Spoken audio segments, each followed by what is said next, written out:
कोल्हापूर जिल्ह्यात मुसळधार पाऊस बरसतोय आणि त्याच्यामुळेच पंचगंगा नदीच्या पाणी पातळीमध्ये मोठी वाढ झाली आहे। नदीचं पाणी पात्राबाहेर येण्याची शक्यता वर्तवण्यात आली आहे। कोल्हापूरमध्ये मुसळधार पाऊस बरसतोय त्यामुळे पंचगंगा नदीच्या पाणी पातळीत वाढ झाली आहे। नदीचं पाणी पात्राबाहेर येण्याची शक्यता आहे। याच पंचगंगा नदीवरून आढावा घेतलेला आहे आमचे प्रतिनिधी प्रताप नाईक यांनी।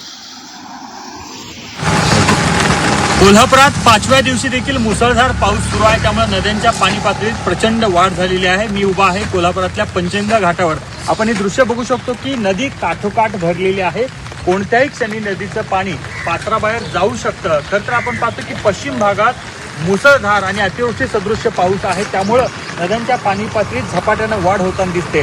जिल्ह्यातल्या धरणांचा जर आपण आढावा घेतला तर धरणं जी आहे ती जवळपास 30% वरती भरलेले आहे, त्यामुळे एक समाधान व्यक्त केलं जात आहे।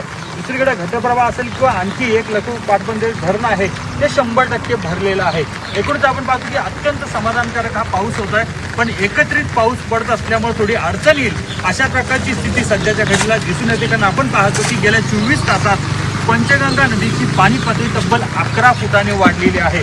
पाऊस जर अशाच पद्धतीनं सुरू राहिला तर कोणत्याही क्षणी आपण पाहतोय की हा पंचगंगेचं पाणी जे आहे ते पात्राबाहेर पडेल आणि त्याच्यानंतर आपण पाहतोय की कशा प्रकारची वाटचाल असेल हे नंतर दिसून येईल। पण प्रशासनानं सर्व गोष्टी विचारात घेऊन या ठिकाणी एनडीआरएफच्या पथकाला देखील कालपासून पाचारण करून ठेवलेला आहे, त्यामुळे प्रशासन पूर्णतः सज्ज आहे। पण दुसरीकडे एकवटून पडणारा हा पाऊस थोडासा चिंतेत टाकणारा आहे, कारण आपण पाहतो की जो पाऊस गेल्या महिनाभरापासून दडी मारलेला होता तो मात्र आपण पाहतोय की जुलै महिन्याच्या सुरुवातीपासून जोरदार बरसतोय। प्रताप नाईक, झी 24 तास, कोल्हापूर।